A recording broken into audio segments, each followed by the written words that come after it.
Hey everyone, welcome back. Diego Reyes here, functional nutritionist, functional health coach, and today I got Ty Fit again. We're back. And we're going to talk about metabolism, everything about it, to be honest. He's going to be doing a lot of questions for me.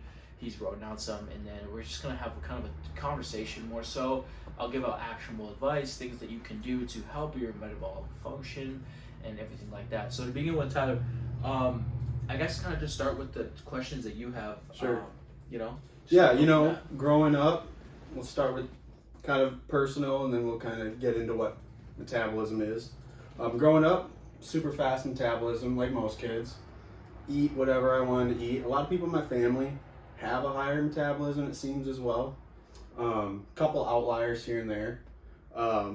So getting into that, what is metabolism? Yeah, so metabolism, you hear a lot of terms out there, and metabolism is pretty much the chemical process of breaking down, substances or energy. Well, substances to be used as energy. Sure.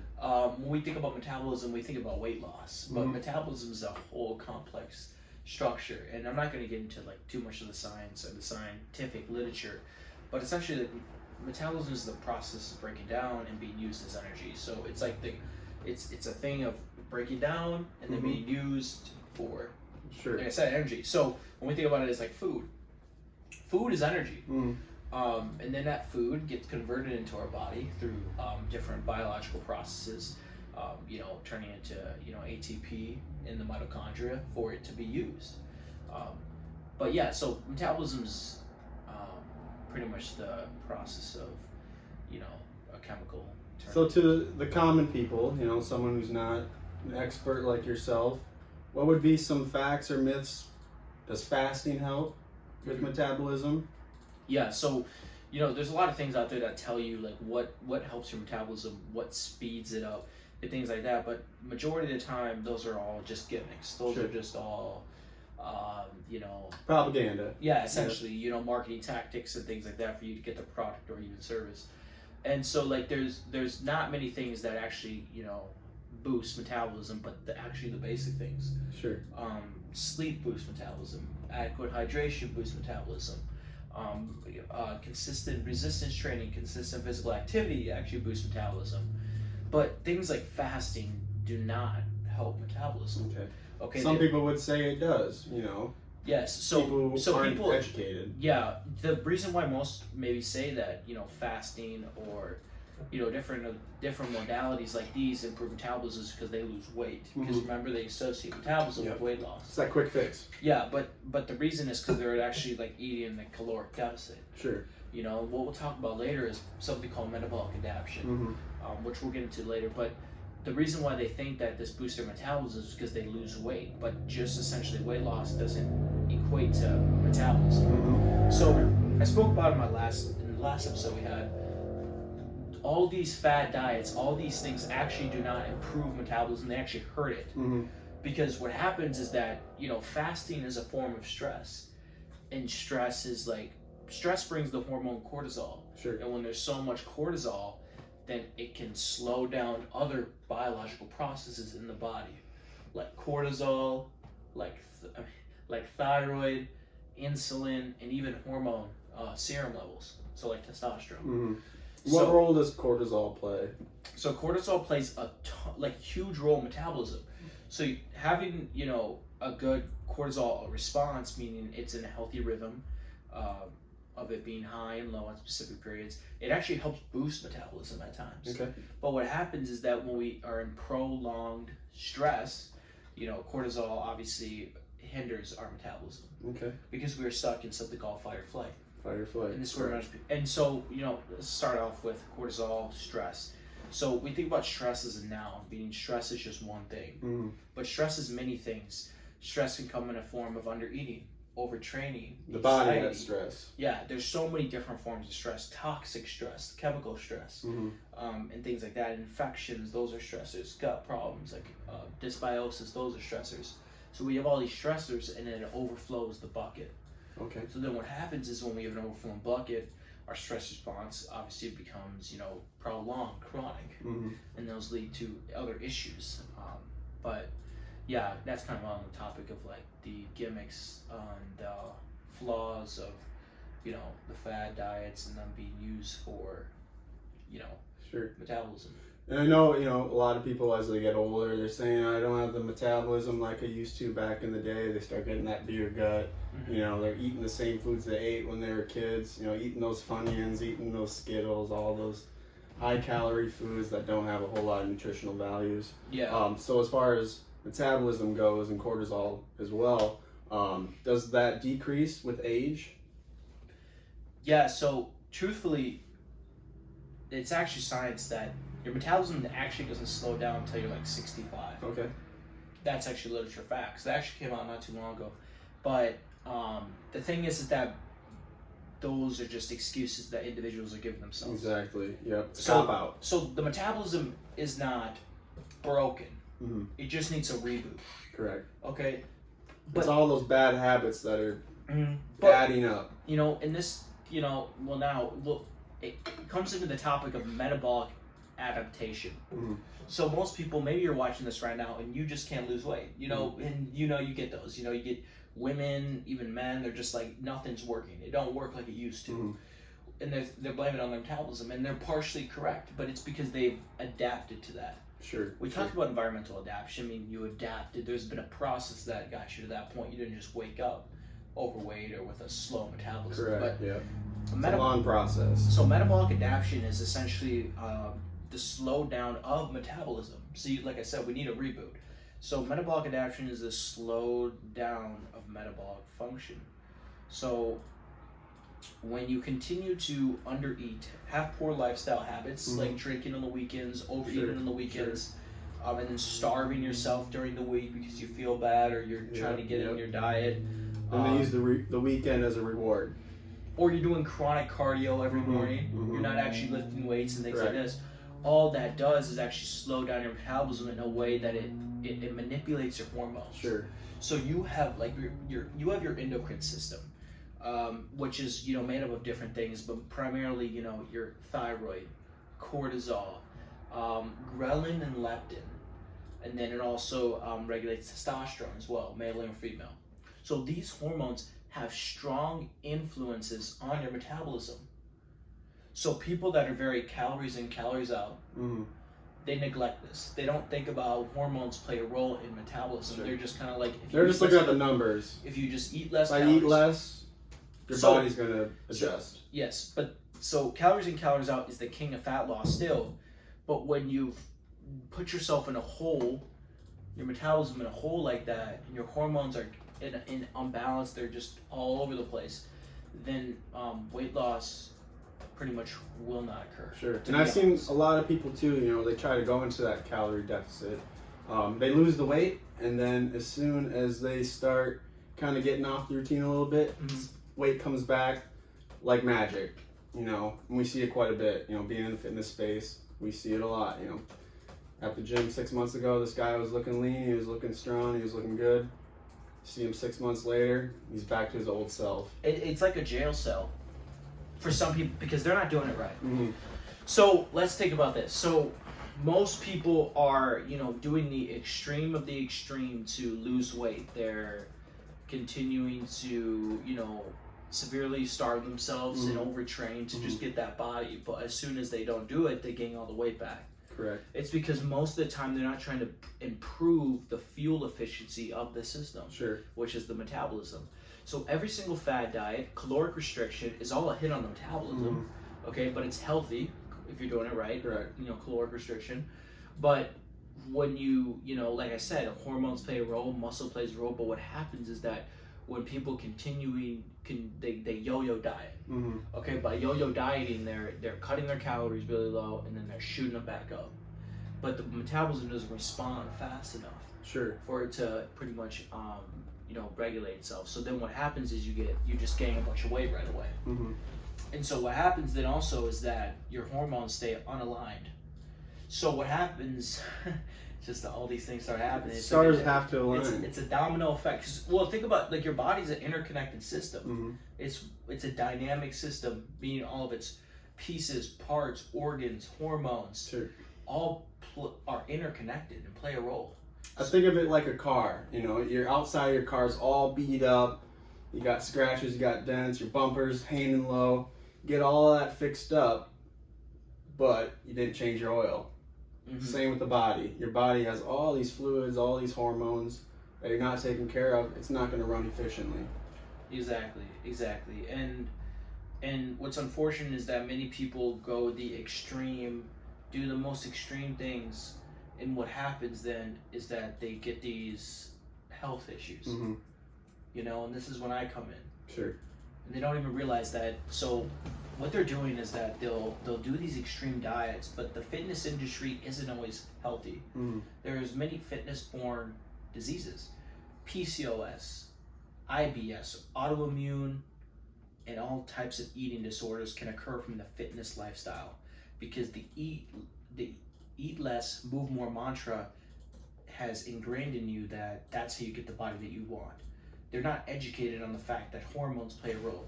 Your gut and your liver play a role. Okay, and so they do these extremes. They just do something more extreme every time they need to lose weight. And so they're fixing the external, but the internal is just not there. It's still the same old self. And then you're adding on to it. Exactly. And I mean, maybe you see this a lot. Just, they're always like, they say to themselves they're going to go on this diet. They start on Monday or whatever, and then they do it, and then it's just not sustainable too. Unrealistic for most people. They get these unrealistic expectations because they saw Jenny Craig on the magazine dropping 30 pounds on keto. Yep. It's not sustainable. It's just like all of this. And no one wants to starve themselves. I mean, that's just the fact. Everyone loves food. Everyone, you know, your body needs that fuel. And if you're depriving your body of the fuel, even if you're skinnier, you're better looking, you're still not functioning at a higher rate. Your energy levels are low. Maybe you're cranky, you're emotional. All that can play a factor too, I imagine. Yeah, I call it rate of efficiency.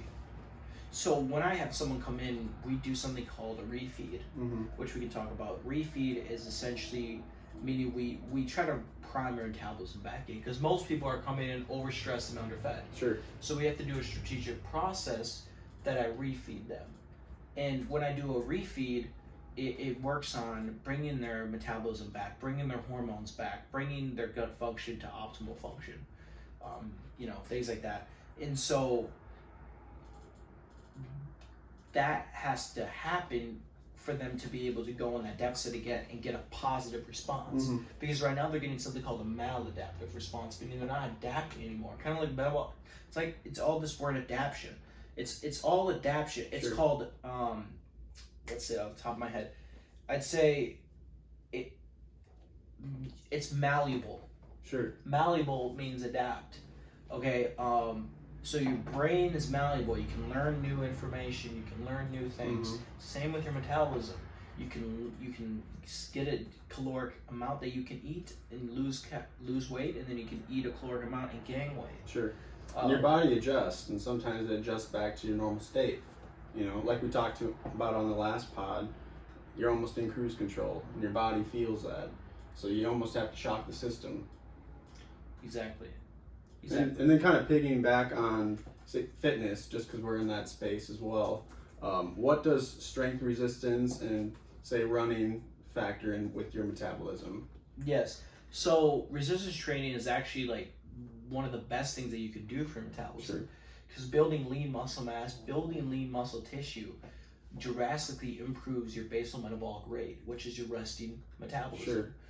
And by doing so, you're able to burn more calories just at rest. You're not having to do more exercise. I mean, more exercise. You're not having to eat less.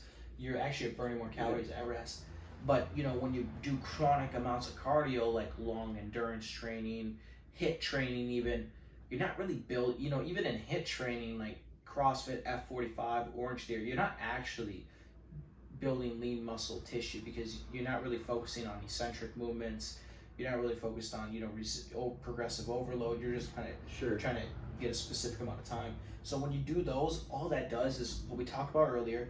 It increases your cortisol higher. So when you increase your cortisol higher for prolonged periods, because remember, you're not just doing that HIIT workout and going home and properly recovering correctly. You're not, you're not doing that. You're starving yourself. You're already in a deficit. It's already stress in the body. Now you're adding in HIIT. So we got HIIT, stress in the body. Stress on stress. We got all these medications you're taking. We got, toxic relationships. We're not sleeping enough. Okay, now all these stresses, what does it raise? Cortisol. Yeah. What we spoke about before. Cortisol turns down those things that regulate our metabolism, like thyroid, like leptin, like ghrelin, like testosterone. So now it's starting to. Well, now we're getting to some here. Now we're getting somewhere. So we're talking about the exercise. The best exercise to boost your metabolism is resistance training. And there's a lot of myths out there too. Women who are starting to work out. I don't want to get any bulkier. I'm trying to lose weight. Yeah. Strength training is gonna make me even larger, and that's a myth, correct? Yes, because strength training actually just makes you tighter. Yep. So it makes your skin less loose. And that's what I try to tell people, And so it's not going to make you bulky unless you're forcing yourself to do so. Like if you're, prepping for a show, which that's their livelihood. Exactly. They're very focused on doing so. They have a strategic way of doing so. And in that case scenario, they're probably overeating and they're taking in. But it's a whole different ball game when we're talking about actually building lean tissue and then actually trying to get aka fit, toned, tight, and things like that. So what I see with people is that when I add in resistance training with a proper diet regimen, with proper supplementation and periodization, is that they begin to strip body fat but get tighter. Their waist gets tighter, male or female. Okay, their legs get more definition. Women start to build more glutes, and they get a really good X V taper. Sure. People what everyone wants. Yeah, because people associate just with bodybuilding, but no, the average lifestyle person, the average person wants to look good. They want to feel good. Yep, it all correlates. And that's how that can happen from resistance training, strength training. And so women worried about them getting bulkier, I don't think that's something they should worry about. Things like that. The big thing, they just try to focus in, calories out, and that's it. There's just way more steps than that. Yeah, and so, talking about the calories in, calories out, I think this would be a good topic to talk about is that, doing higher reps doesn't necessarily mean you're going to get toner, get more, more leaner, essentially. Because I thought that at one point myself. Exactly. But what's actually going to get you leaner is eating in a proper deficit, losing weight healthy. That's going to get you leaner, not just doing a bunch of high reps for high sets. You see that all the time in the gym. Yes, they're this is something I see all the time with clients that have coming in. They're kind of I was doing 3 sets, 25 reps, and that's you're just fatiguing the muscle. You're not doing adequate, you're not resistant. It's just nothing. Me personally, that's how I started out too. I started out not knowing I was doing 20 reps, 25 reps. I got to do this low weights. I'm building that strong base of muscle, but that's not the fact. Exactly. The endurance, that's kind of just muscular endurance. It doesn't really, equate to so much muscle tissue being built, which is the key driver to the, higher metabolism, to, faster weight loss even. Sure. There's clear literature that we'll get into it, that high protein dieting with resistance training, adequate sleep, all equal better and more efficient fat loss without any muscle loss, if any. So protein's a huge factor in metabolism then. Oh, 100%. So you actually have something called the thermal effect of food.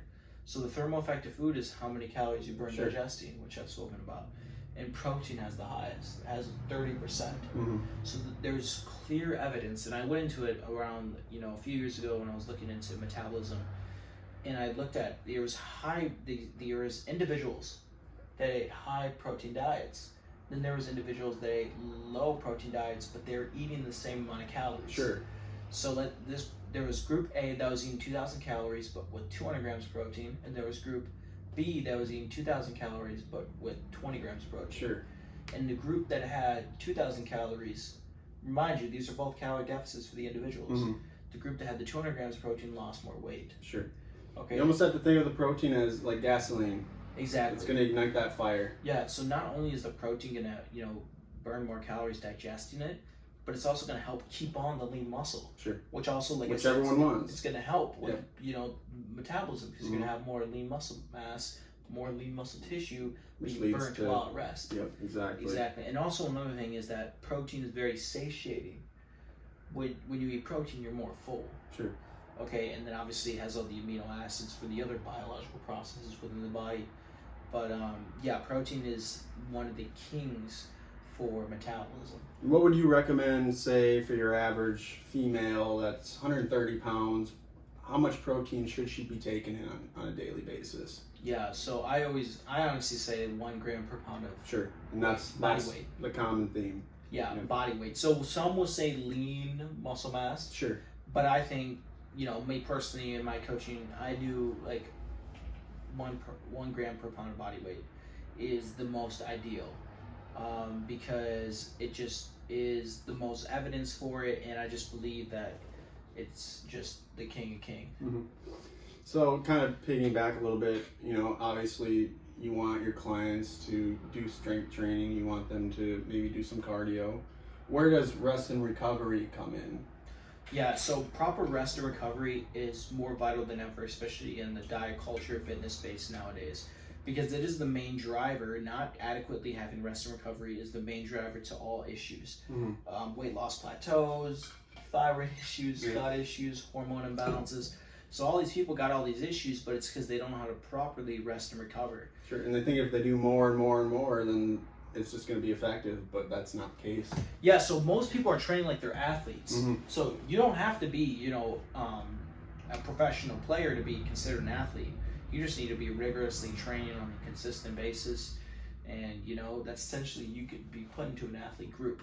So most people are thinking that after they do their hour workout or whatever HIIT workout, that they can just go on with their life, not eating correctly, not sleeping enough, not getting enough hydration. Yeah. But I did work out. That's what they'll say. Yeah, exactly. So they said they work out, but they're not acting like they are, because they're not actually taking care of themselves. That's just the first chapter of the book of health, right? Exactly. So it's like, because it's the marketing or whatever, it's just, people are not even, they're staring away. Like, I don't think I've ever seen like anyone talk about how do you properly rest and recover. People are not talking about that. They're not talking about how to keep lifestyle low stress, or when you can, because it's obviously life. They're just following that common trend that they'll see on Instagram, TikTok, all that stuff. Yeah, it's unfortunate. But they don't see the other steps that go into it. It's unfortunate because when you don't actually adequately implement proper rest and recover, then you're just hurting yourself. You're not helping yourself. And so it's unfortunate. Yeah, it's just sad.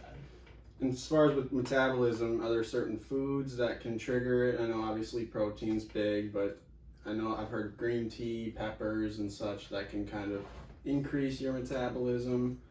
Does water help? Yeah, so there's not food that boosts metabolism. Sure. So that's a myth. That's not a thing. High protein foods boost metabolism from the thermal effect of food, but there's not a food that I'm going to eat and it's going to boost my metabolism. Sure.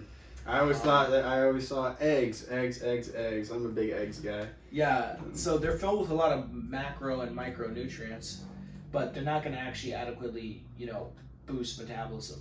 Okay.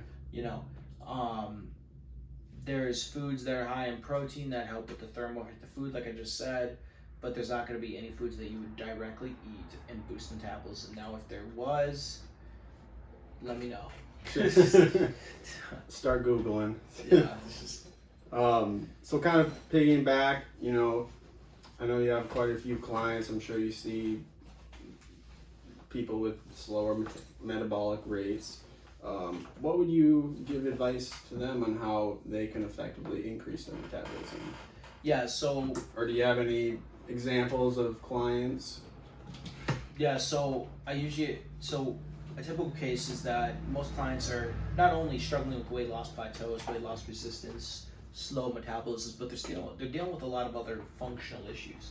They're dealing with gut problems. They're dealing with maybe hormonal imbalances, thyroid problems. All of these things matter when you're looking to get back your metabolism, because if these aren't adequately, corrected, then you're not actually going to get your metabolism back. Sure. When you say that's probably one of the number one causes for your clients being overweight and out of shape. Yes. So a big reason, most people think that the reason why they're not, getting the desired weight that they want, or the body or the health they want, is because they're not doing it. They're not doing more. Sure. And the industry is always more. Yep. The industry is always more calorie deficits, more fat burners, more keto, more, Ozempic. Yep.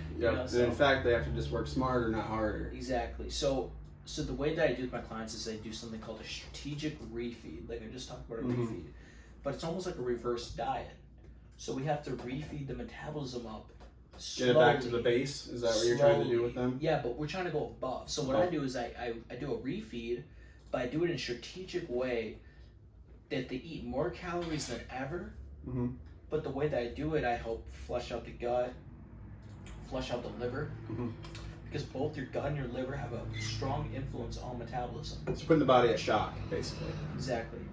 Fight or flight. So what happens is that when I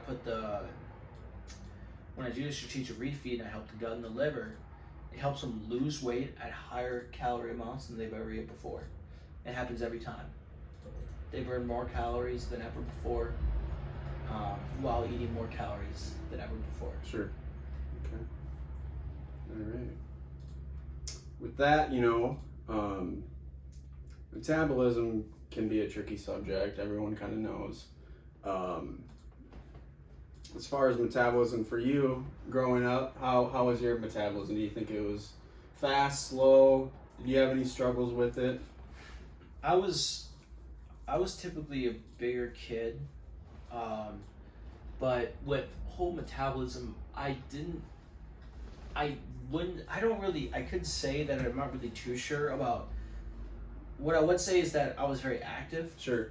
So that just had a big influence on my metabolism because I had a lot of exercise activity. Mm-hmm. Is your family, is everyone pretty in shape, or does your genetic makeup play a factor in that as well? Yeah, so, and this is kind of on the topic of like obesity today, talking about, being overweight and genetics and things like that, but there's some studies out there that show that, genetics don't really play too much of a role of obesity, being overweight, which is, the unfortunate truth for most individuals, because they think that their genetics play a role in the way that they gain weight, but it's really coming down to your lifestyle, what you put into your body. Now there's things called epigenetics, and it's what people do to themselves and how it turns on negative genes. Sure. Now, you can have specific gene snippets that have, you have poor methylation, which is like a whole process that's not really relevant right now, but those things can make you more prone to, health conditions, which then those health conditions can then slow down metabolism, making you be more prone to weight loss resistance. Now, that's a way that you could be, lead into like weight loss problems. I see a lot too, my whole family is obese, I'm just going to be obese then, Yeah, so I just think that's just what they are, and that's their makeup, and that's a myth. They got to break the cycle. Exactly. They got to break the cycle. And that's what my goal is too, is to help break,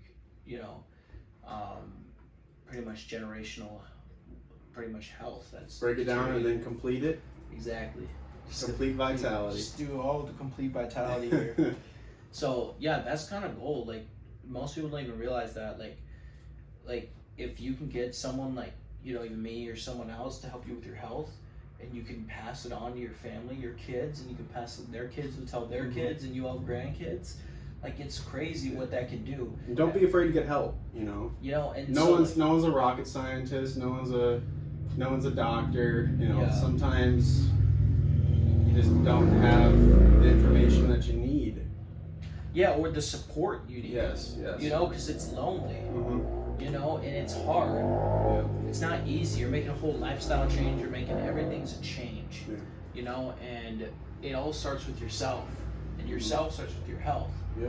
Like we were talking about earlier before the pod started rolling, it's a lifestyle. You can't expect to go hard for 6 months and then you're done. You've had years and years of struggles of bad habits, and you can't fix that overnight. And if you are serious about getting in shape, you got to make it part of your daily routine. Exactly, and you have to do it in a way that it's healthy and it's efficient and it's effective and you're getting results. And you have the longevity. Exactly, because you don't want to hire someone that's not giving you results. No. Like, what is that about? Like, you're not going to pay someone not to give you results, so you want to get results when you hire someone. That's why I'm really big on the guaranteed results thing that I like to talk about, because like I think that's important. You're not going to give me your hard-earned money and not get what you want. Yeah, and you got all these people going to the doctors and they push medication on them, or they just don't have an answer for you, and that's it. And then they're like, all right, well, time to move on. But they don't look at other factors like you, health coach, that looks at it a different way than a normal doctor would. Yeah, well, even like me being a functional, holistic health coach, like I'm doing those root cause lab testing. Yep. I'm doing hormone testing. I'm doing gut, stool testing, food sensitivity testing, genetic testing even, organic acid testing. These are all like functional tests that I like to see to get a better under the look, under the hood, so to say. Because like your normal blood tests, things like that aren't actually telling me like what's truly going on with you and your health. And your body could just be overly inflamed just because, say, you have a gluten intolerance. You could probably drop weight once you figure that out. 100%, because if you're dealing with an inflamed gut, you're not digesting and assimilating nutrients correctly. So sometimes it's not just those calories in, calories out. There's there's so much that goes into it. Like it's actually wild. And the unfortunate thing is that there's just fitness coaches out here talking about calories in, calories out without even understanding or knowing how all these things. And what's sad is that the person, the coach, the client, is, very frustrated with themselves because they're like, I'm not adherent, I'm not actually doing it right. But in reality, it's because their body is, not in an optimal place to do so. Think of it like plants, if you're not watering them, if you're not giving them sunlight they need, the nutrients they need, they're not going to grow. Yeah. Yeah. So, metabolism is a broad subject, but, Well, I'm glad we're touching on it today, and I think we've given the audience a little bit of tips and tricks on how they can get their metabolic rate where they want it to be. Yeah. So, you have any closing things you want to put out there? Just trust your gut, trust your instincts. If you're struggling with any of these health problems, do not ignore it. If you're struggling, seek help. If you're struggling with a slow metabolism, do not ignore it. But if you want to get the fast track to get your metabolism back, lose the weight, and keep it off long term, then message me or check out my website, CompleteVitalityLife.com, or check out the other videos on this YouTube channel where I give you actionable advice, just like I did in today's episode, about how to actually get over your chronic health issue.